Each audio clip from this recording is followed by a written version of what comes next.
seeing the emptiness of the person you love the most. Okay, quickly bring this person in visualization and see this person in the light of 6 elements: and earth, sort of part of the body, water, the blood,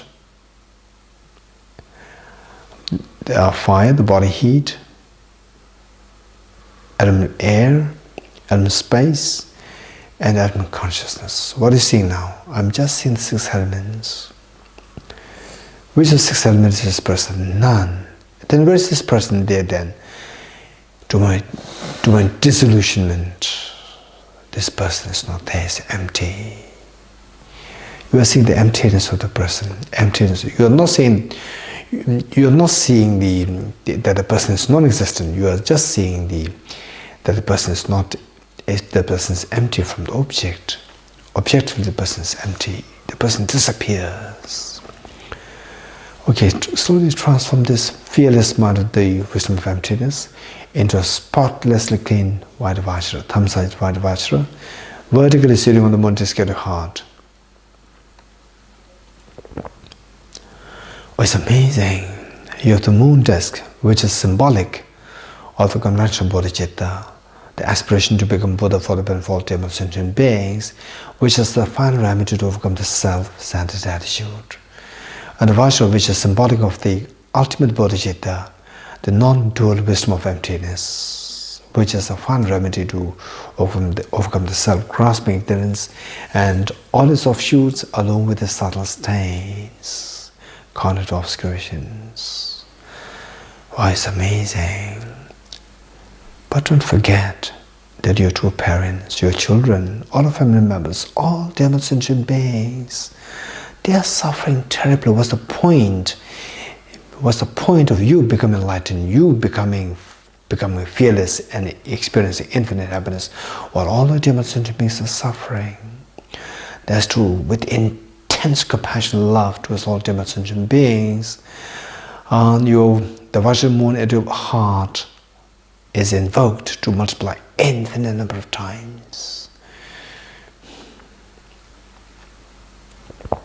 Share one side of the Vajra moon at the heart of your mother. One side of the Vajra moon with the father at his heart. One side of the Vajra moon at the heart of your child, your children. One side of the Vajra moon at the heart of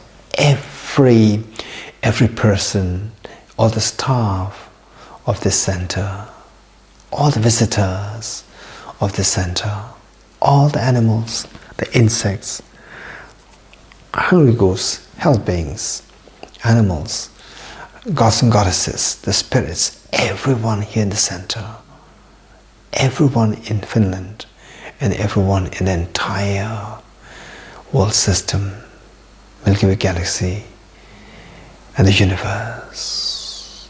It's amazing. Now I'm happy that all my dear sentient beings, they have the same Vajra moon, the two bodhicittas. I'm so happy that they have them. Meanwhile, don't forget that all the Buddhas, Bodhisattvas, they're watching us right from the beginning. They're so happy to see what you're doing today. They're so happy, so proud to see what you're doing today. Yes. Why not let us invite them?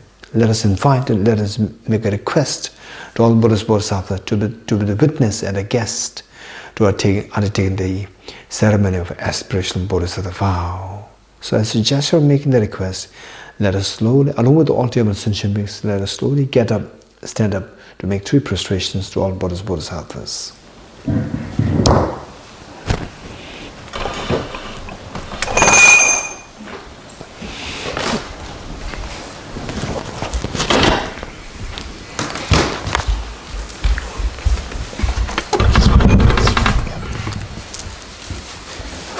Or you wholeheartedly visualize that all the sentient beings, your children, your parents, and everyone is with you, and everyone is making prostrations, all Buddhas, Bodhisattvas together.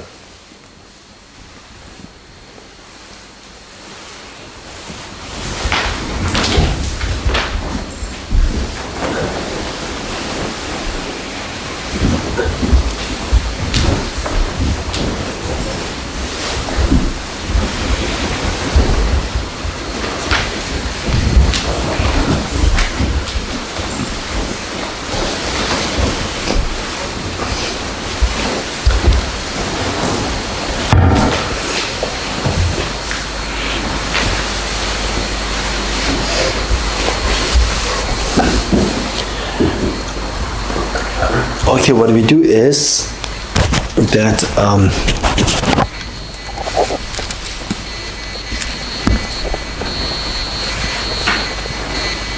I need a small table.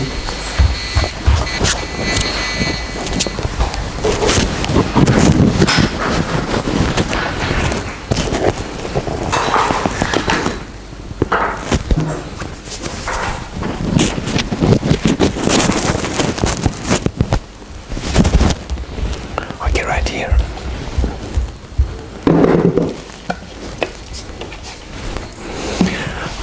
Okay, we'll all sit on your right knees. Those who have knee problems, those who have back problems, you can sit in a position whichever is comfortable to you. Others who have no problem, you can sit on the right knees. Right knees. The way I sit, like you're on your right knees, and on your right knees, yes. And then, because it may take some time. As you start to feel the pain on the right, the pain, then later on you can sit in whatever position which is comfortable. Right knees, not standing like this. Down is more comfortable. Okay, so then what we do is that. Okay, we turn to page. We turn to page 50. I hope it's the same number, page number. Page 50. 50. I don't know, yours one? Page 50? Yes, this one. What is it? 50. Okay, page 50.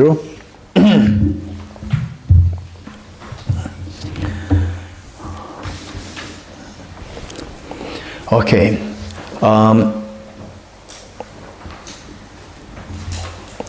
Again, reinforce the visualization of Buddhas and Bodhisattvas in front of you. They are so loving, so caring, and with great excitement, with great affection, they're watching us the way we requested. They're watching us. And your two parents, your children, your family members, and everyone, all sentient beings, including tiny insects, spirits, gods, goddesses, hell beings, the honeygoose beings, animals, everyone is happily joining you in the ceremony of taking the aspiration Bodhisattva vow. And to take the aspiration Bodhisattva vow, there's no special commitment. Whereas for the engaged Bodhisattva vow or the proper Bodhisattva vow, the number of the commitments are there. So this is something which does not have any commitment. At the most, what we can commit is that from today onwards, I'll try my best to be kind towards others, and I'll try my best, to the best I can.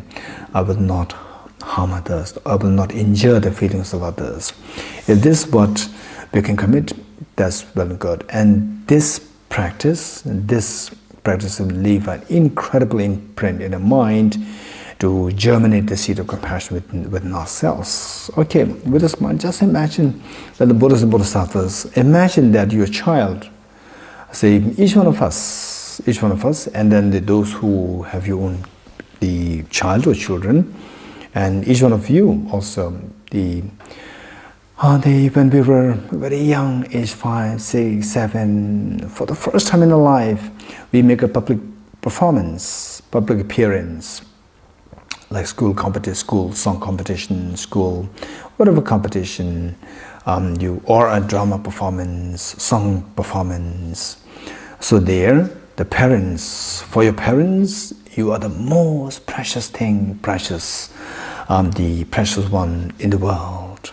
And they feel so happy knowing that you are going to make the first public appearance. The parents will leave aside all their works, whatever they have, they will just leave behind all these and come as the audience, and then to give you a moral support, waving their hands from the public, and you are there seeing your parents, your nervousness disappears, you are so happy. And your parents is exactly how the Bodhisattvas like your parents, they are just so with great excitement, seeing that this is the most important thing. They just preside over taking the expression Bodhisattva vow. They're so happy, proud of what you're doing.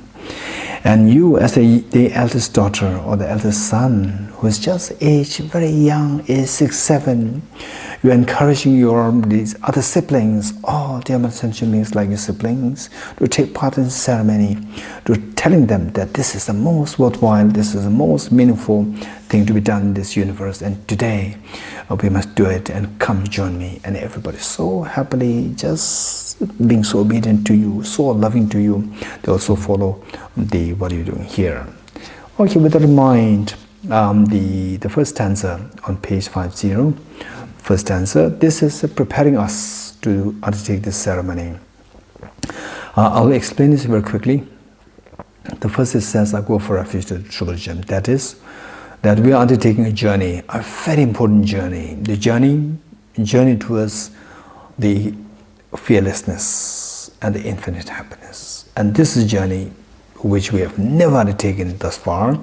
And today, for the first time, since time immemorial till now, today we are taking this for the first time. This is a very noble journey, the most important journey, because of which we surely need the support, the greatest support. For example, if the child, young, tender child, is going for a trip, very important trip, of course the parents will be there to support the child. Likewise, all the Bodhisattvas, we seek the support of all the Buddhas and Bodhisattvas. They are the greatest of the support. So the first line says, I go for refuge, the Triple Gem, to seek a support. And then this journey involves two things. This journey, the road must be clear. If the road is blocked by the boulders, the trees and so forth, you cannot undertake the journey. So this journey, the road must be clear. This road is none other than our own mind. Okay, meanwhile, if you start feeling pain, you sit in the most comfortable position. So this road is none other than our own mind. So the mind can be blocked by the boulder and the trees of the mental defilements. So we have to clear the road of the mind. The best way by which to do so is by confessing the negativities. So the second line says, I confess the negativities individually. And then the road is very clear, but the car does not have the fuel. Again, we cannot undertake the journey. The car should have enough fuel. The car is none other than our own mind. So this mind have the enough fuel of the merit and the virtues. So the best way by which to accumulate enormous virtues and merits within a short span of time is by rejoicing in the virtues of others. So the third line says, I rejoice in the virtues of all the beings. Okay, with this we realize that we have the greatest of support, and then our road is very clear, and with the inner fuel of the merit there. So what kind of journey I'm going to undertake? The journey of Buddhahood. The last line says, I hold the precious Buddha in my heart. Okay, let us wholeheartedly say this 3 times, and all sentient beings are joining you, and all the Buddhas, Bodhisattvas like your very affectionate parents, they're watching you and observing, being the witness to what you're doing. I go for refuge to the Triple Gem. I confess the negativities individually. I rejoice in the virtues of all the beings. I hold the precious Buddha in my heart. I go for refuge to the Triple Gem. I confess the negativities individually. I rejoice in the virtues of all the beings. I hold the precious Buddha in my heart. I go for refuge to the Triple Gem.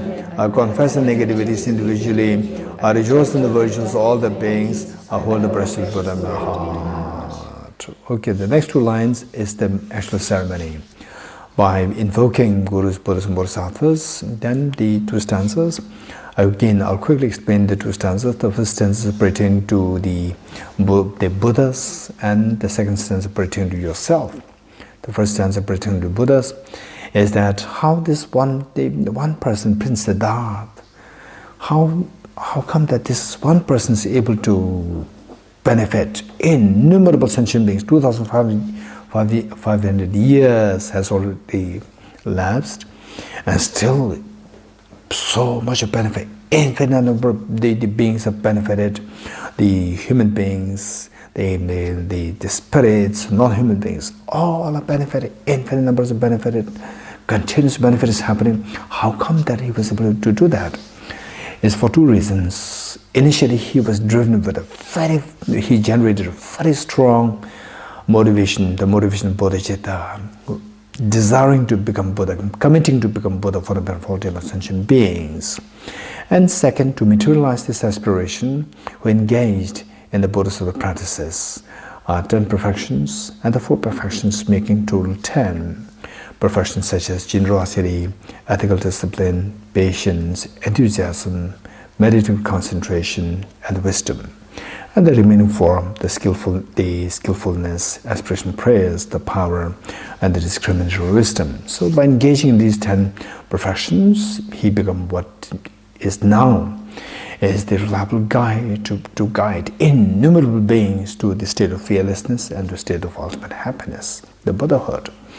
Wow, if this is what he was able to do, he is able to do, I'll follow his footsteps. I'll also generate a very strong bodhicitta, the wish to become Buddha for the benefit of all the sentient beings, and to materialize this aspiration, I'll also engage in the Bodhisattva practices.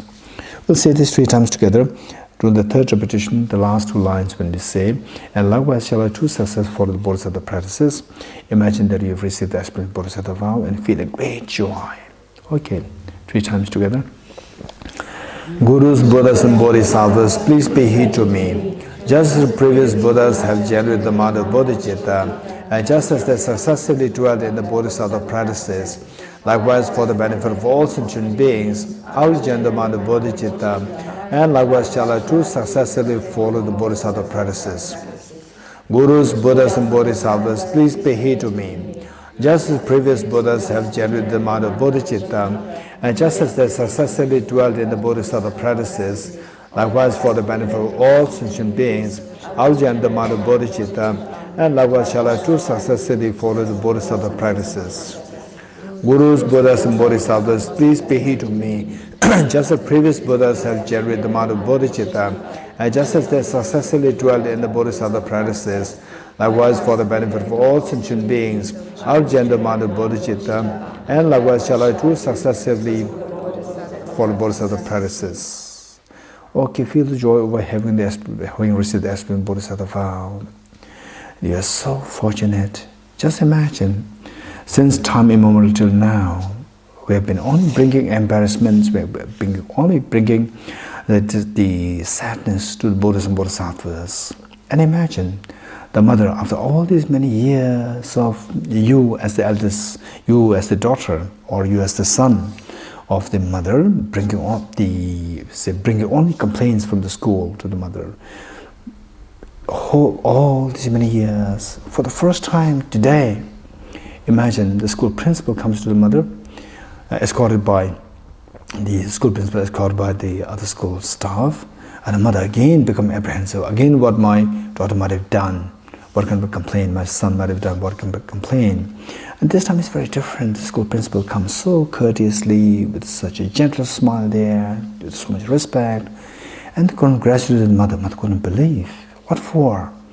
Your son and your daughter, 2 of them were appointed, they were being selected as the best students of the school for this year. There's such a transformation having taken place in your 2 children. The mother couldn't believe her eyes. All these 13, 14 years of hearing complaints, today for the first time, she's hearing something so pleasant. She feels so proud and happy.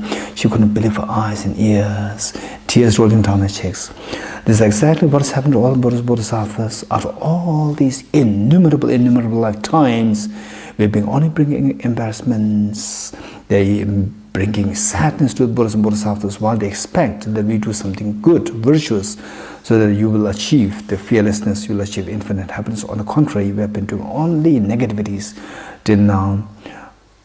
And today, you did something so different, which makes all the Buddhas, Bodhisattvas so happy. They sigh with such a relief. This is what made them so happy today. So this happiness and the pride the Buddhas, Bodhisattvas feel invoke the Vajra moon at their hearts in the full-fleshed form to multiply infinite number of times.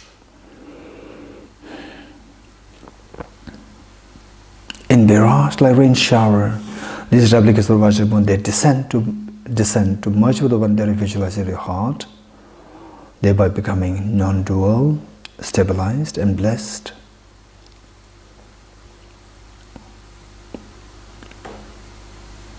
Likewise in mirage, like rain shower, all the replicas, infinite replicas of the Vajrayana moon from the Buddhist Bodhisattvas, they descend to merge with the one that you visualize at the heart of your mother,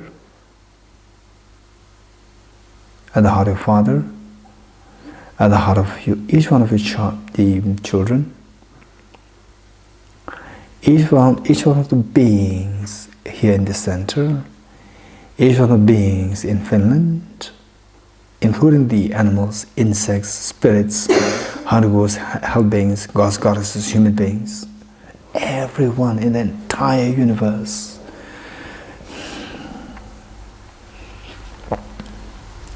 They by blessing become non-dual and stabilized of the Vajra moon that you have shared with them. Amazing.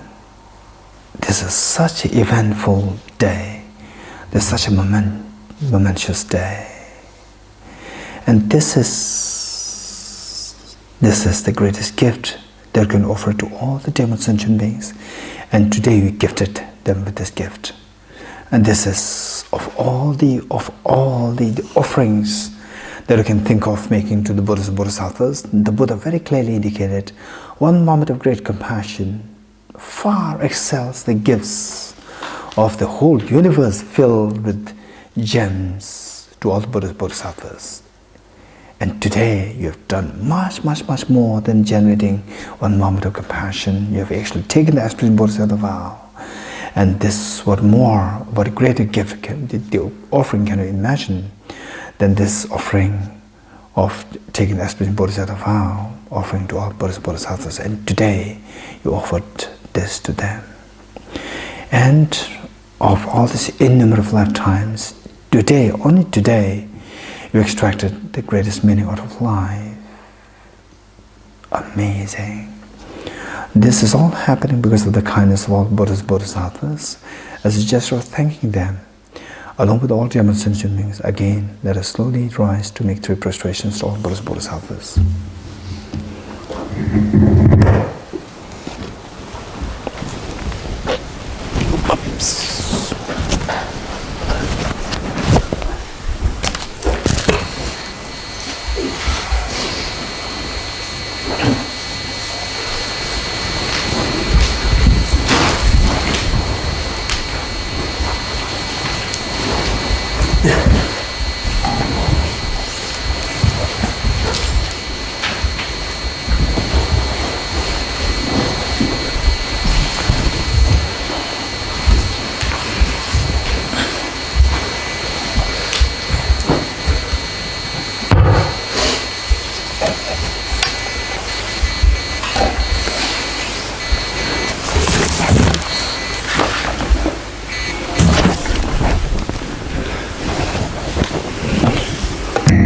Okay, please take your seats.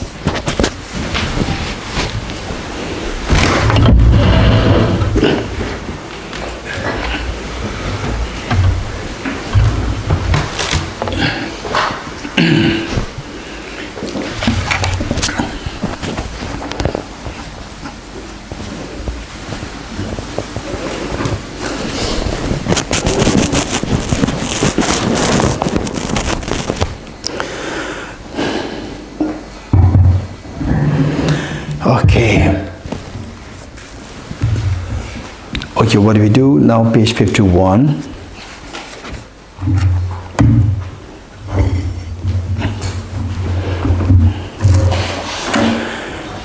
Page 51. So having taken the aspiration Bodhisattva vow, no doubt we feel that this is how we plant a very precious seed, a seed of compassion, which will eventually germinate into a full-fledged compassion. For example, let's say today, for example, say His Holiness the Dalai Lama. Everybody wants to see him.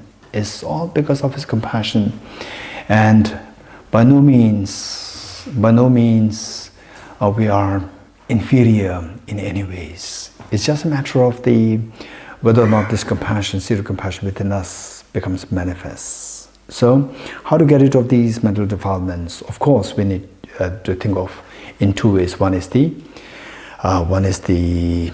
the immediate measure and the long-term measure.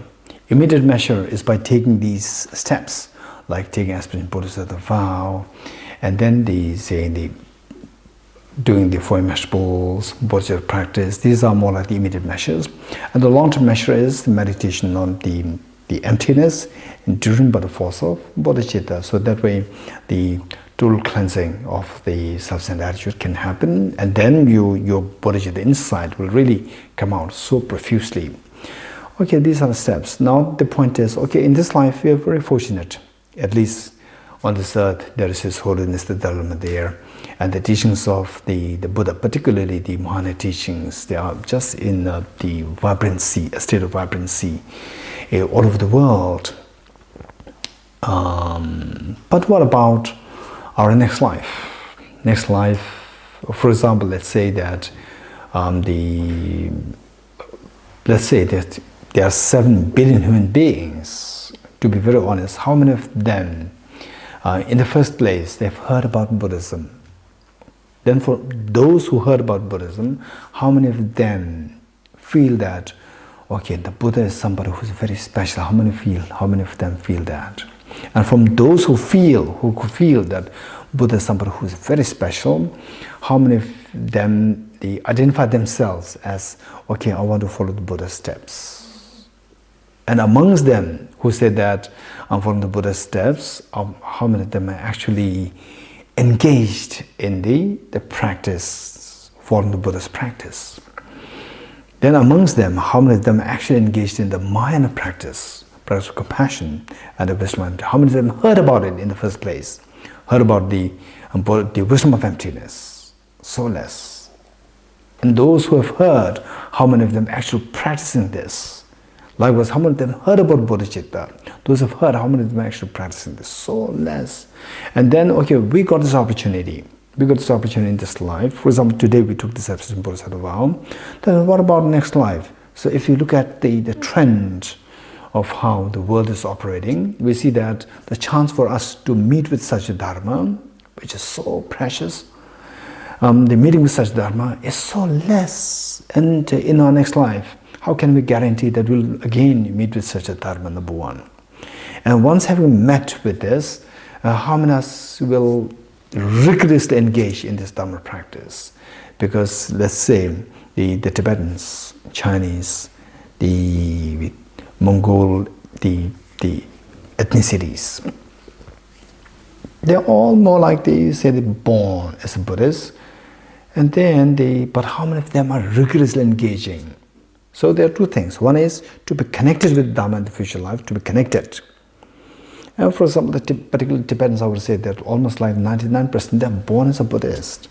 But how many of them are rigorously practicing Buddhism? So less. So in other words, to be connected with Buddhism, the teachings of Buddha is one. Then number 2, once connected, then rigorously engage in it to follow the path, gade, para, gade, and then achieve your fearlessness and infinite happiness. This is number 2. So for that matter, how to connect is one. How to connect it? Through making very powerful prayers. Once connected, then to rigorously engage in it, you must feel the joy, cultivate the joy in this life. If you cultivate joy in this life, then next life, just hear the word Bodhicitta. Oh, what is this Bodhicitta? There's such a joy coming in you because of the past life connection. The cognitive thought process of Bodhicitta, and then the feeling, accompanying feeling of the joy. If you practice in this life, then these 2 will be glued, the discrimination and the feeling. So next life, when the discrimination comes, somebody says, Bodhicitta, what is this Bodhicitta? Then the feeling of the joy will be retrieved. The moment the joy is there, like the small child anticipating for the Christmas, looking for the Christmas, wanting Christmas to be like 2 or 3 days, even more. So this is because of the joy. With joy, you don't feel tired. You simply want to do it more and more. So the Bodhicitta practice, the moment in next life, once you connect with the Bodhicitta, then the feeling of joy comes in you because of your, say, having conjoined these 2, the cognitive and the feeling together. And then with this joy, you'll rigorously engage in the Bodhisattva paths. Okay, this is, for example, Adhishyati Shirigyanam, the teaching, the practice which you're doing now, which we inherited from Adhishyati Shirigyanam. He got it from Lama Selingba, Indonesia. And Lama Atisha Dibangara, he was already an incredibly great saint scholar in India. He went all the way to Indonesia from India. In those days, no motorboat, just the sailing, and how long it took him there. So, why? What made him go there? There's the feeling of tremendous joy he was feeling to think of Bodhicitta teaching, which he was going to receive from the Lama Selingba, his teacher in Indonesia. So this joy is the one which drives us into this very virtuous deed. So, the page 51, the first stanza is to connect us to the next life, connect us with the Dharma, particular Bodhicitta practice in the next life. And the remaining stanzas are to feel the joy so that we will rigorously engage in the Bodhisattva practice in the next lives. Okay, let's say these 3 times together. Throughout my future lifetimes, may I always be guided by the compassionate Buddha and be able to uphold the 2 precious Bodhicittas even at the cost of my life. Throughout my future lifetimes, may I always be guided by the compassionate Buddha and be able to uphold the 2 precious Bodhicittas even at the cost of my life. Throughout my future lifetimes, may I always be guided by the compassionate Buddha and be able to uphold the 2 precious Bodhicittas even at the cost of my life. Okay, the remaining stanzas to feel the joy, to rejoice over you having taken the aspiration Bodhisattva vow. In order to further increase this Bodhicitta from now on, those with discernment who have lucidly seized and awakened the mind of Bodhicitta in this way should highly praise it in the following manner. Today my life has borne fruit. Having well obtained this human existence, I've been born in the family of the Buddha and now one of Buddha's children. Thus whatever actions I do from now on must be in accord with the family. Never shall I disgrace or pollute this noble and unsullied race. Just like a blind man discovering a jewel in a heap of rubbish, by some coincidence, an awakening mind has been born within me. Is the supreme ambrosia that overcomes the sovereignty of death. Is the inexhaustible treasure that eliminates the poverty of the world. Is the supreme medicine that cures the world's disease. Is the tree that shelters all wandering and tired on the path of conditioned existence. Is the universal bridge that leads to freedom from unhappy states of birth. Is the dawning moon of the mind that dispels the torments of disturbing conceptions. Is the great sun that finally removes the misty ignorance of the world. Is the quintessential butter from the churning of the milk of Dharma. For all those guests traveling on the path of conditioned existence who wish to experience abundance happiness, this will satisfy with joy and actually place them in the supreme bliss. Today, in the presence of all the protectors, I invite the world to be guests at a festival of temporary and ultimate delight. May gods and demigods all be joyful. Okay, dedication prayers. I dedicate the marriage thus gathered towards the realization of the deeds and the prayers of all the Buddhas and Bodhisattvas the 3 times, and to the upholding of the doctrine of scripture and insight. When all lives through the force of this merit, never separate from the 4 wheels of the Mahayana vehicle, and accomplish all the stages of the path, renunciation, bodhicitta, perfectly in the 2 stages. From my 2 collections, vast space that I've amassed, from working with effort at this practice for a great length of time, may I become the chief leading Buddha for all those whose minds, wisdom, eyes blinded by ignorance.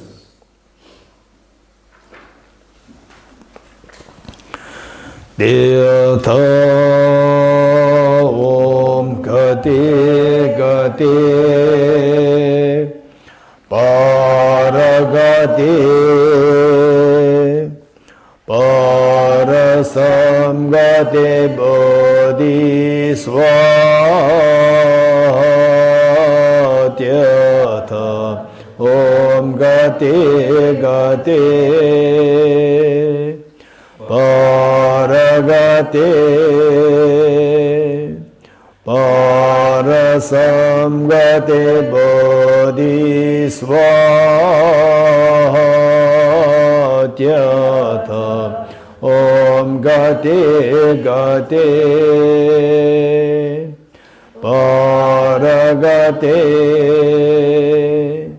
Parasamgati Bodhiswaha.